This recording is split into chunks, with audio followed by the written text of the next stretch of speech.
Hmm.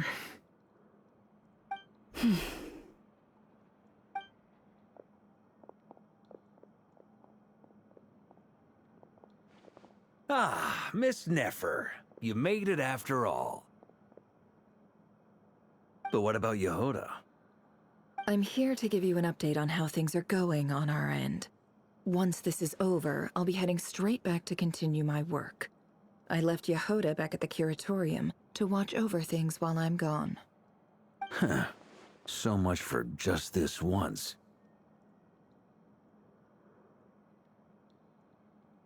Shh! Not so loud! We're on a roll here! What if she remembers and suddenly decides to back out? Did you say something, Mr. Varka? Huh? I didn't say anything. Right, Flint's? Must have been a frog. They get so noisy around here at nighttime. It's like they're putting on a concert in the background. Anyway, before we begin, there's a few introductions to make.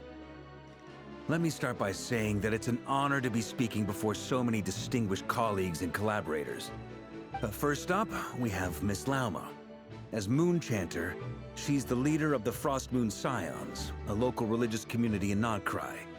Then there's Miss Nefer, boss of the Curatorium of Secrets, an intel gatherer extraordinaire. Nefer is leading the investigation into Rerir's background, assisted by Yehoda and Lauma. From the little I've heard, they're making some great progress. Over here, we have Mr. Flint's, a ratnik and guardian of the abandoned lighthouse. In our last operation, he courageously distracted the wild hunt to buy time for the rest of us. For those of you who've never met, this is Mr. Albedo, a renowned alchemist and captain of the Knights of Favonius investigation team. By his side is a new face for us all, myself included, Mr. Durin, who has come to lend his aid. Next up, we have the Moon Maiden and former Fatui Harbinger, Miss Columbina.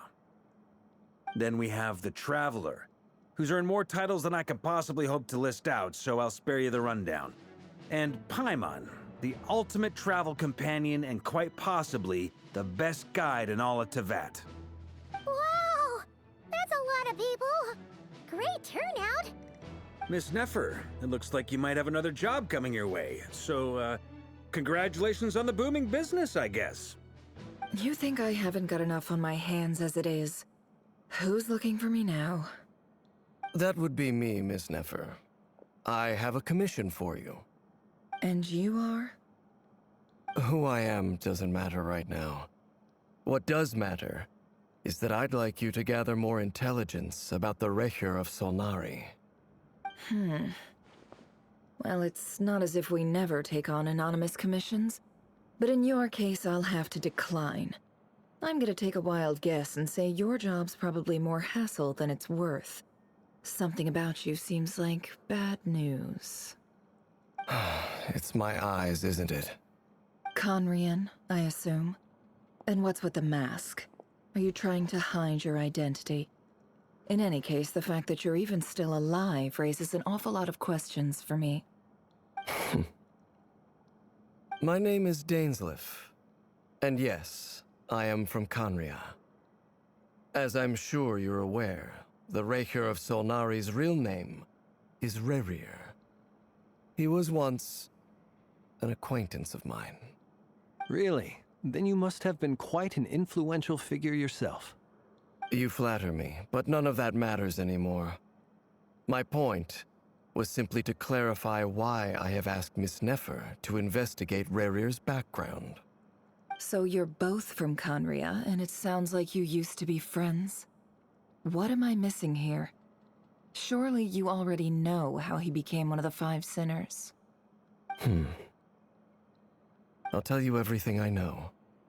The history of Conria, the names and identities of the Five Sinners. I remember it all like it was yesterday.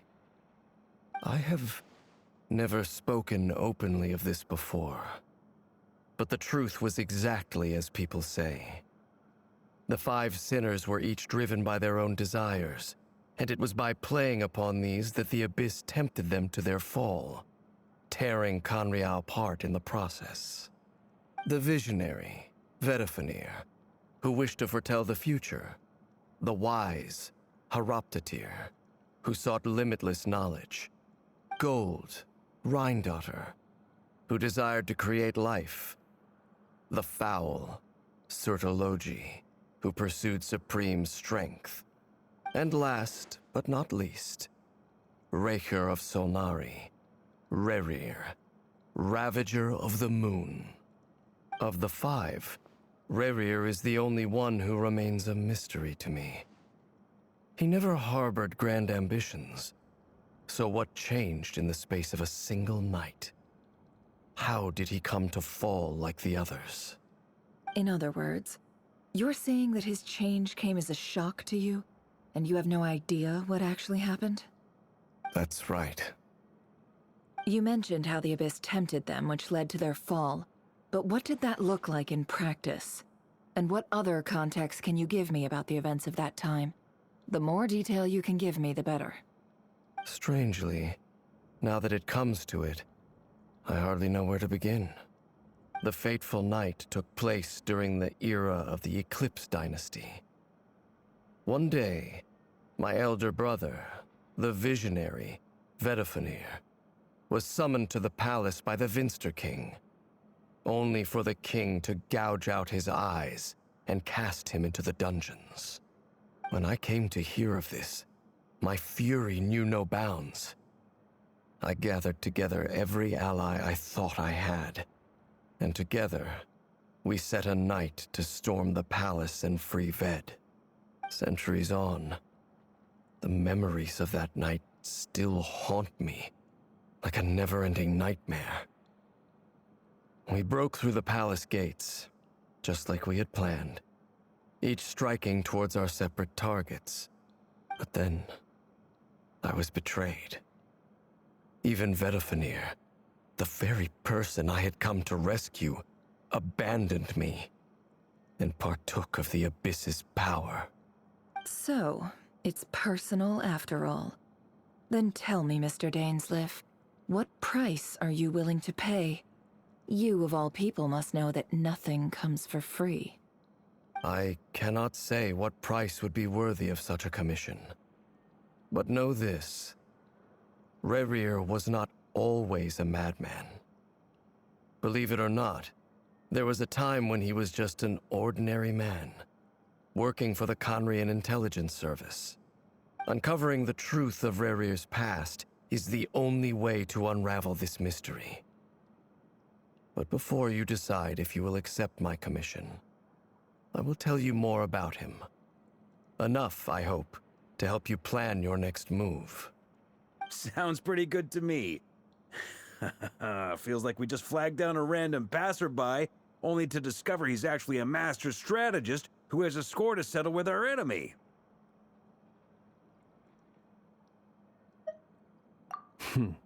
Can I borrow your halo? It could be useful in the lighthouse. Hey, enough with the wisecracks! Besides, isn't that lamp of yours bright enough already? Relax. It was meant to be a compliment. If that was a little over the top for your liking, I'll make sure to tone it down next time. I'll give your proposal some serious thought, Mr. Dainsleif. Let's speak in private once the meeting is over. Before that, there's a few things I'd like to share.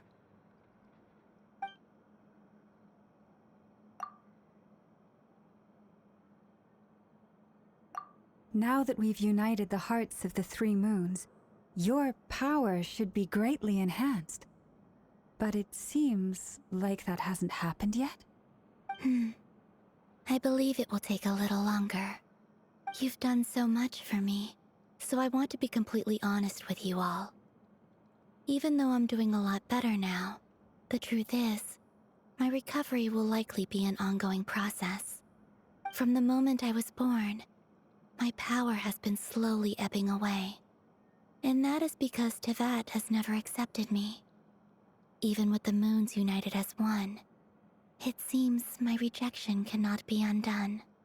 So far, I have yet to find a solution. It may turn out to be a problem that will plague me until the day I finally leave this place behind.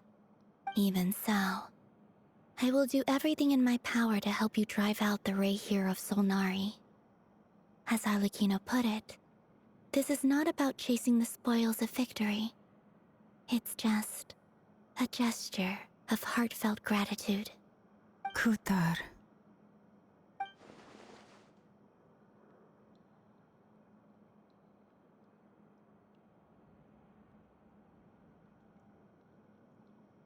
Defeating the Rerir of Solnari will be no easy task. While my strength slowly recovers, we'll also need to gather more intel. Naturally. We should take all the help we can get if we hope to defeat him. We've considered several viable plans now, but our choice hinges on the answers to a few key questions. Is it even possible to kill Rerir? What experiences shaped the person or monster he became? And what's he really after? Given Albedo's expertise in alchemy, I think we should leave him to try and answer the first of these questions. Understood. As for the other two, I'm afraid we'll have to count on you again, Miss Nefer. Believe me when I say it's not my wish to burden you. But right now, relying on your skills is our only option. So you're placing all your hopes on me, huh? We can't thank you enough for agreeing to help us. Honestly, I can hardly believe how lucky we are. You sure have a talent for changing your tune, Miss Moonchanter. Timid like Yehoda one moment, then flinches insincere flattery the next. Ladies, please. I must object to your portrayal of me. That's all. Feel free to keep bickering. Just pretend I'm not here. I almost don't want to leave this room. I'm curious to see how this plays out. I have faith in you, Miss Nefer. Something tells me you'll stand by us until the very end. Oh? And what makes you so sure of that? What if I suddenly decide that my compensation is insufficient? This isn't about the money. I can sense that you've got a deep-seated distaste for Rerir. And knowing you, that alone is motive enough.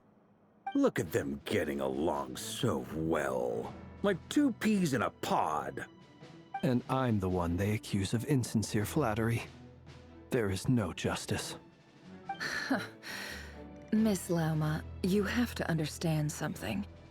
Unlike you, I don't actually enjoy having everyone's hopes on my shoulders. Is that right? Well, maybe the fact that I'm willing to put my hopes in other people says more about me than you. But the fact is, I also trust you. And that's because I know that you're someone we can count on. Anyway, we've got our plan, so let's get moving. Mr. Dainsleif, let's talk. And Traveler, once we're finished, if you've nothing else planned, I'd like you to come with me. This whole experience is teaching me a lot. For instance, I now know that when other issues come up in the future, I'll have far more luck getting Lauma to convince Miss Nefer than trying to do it myself. Hate to say it, friend, but that's one of the funniest things I've heard in a while. Why? You think I've got it wrong? Quite the opposite. But what makes it so hilarious is how long it's taken you to realize.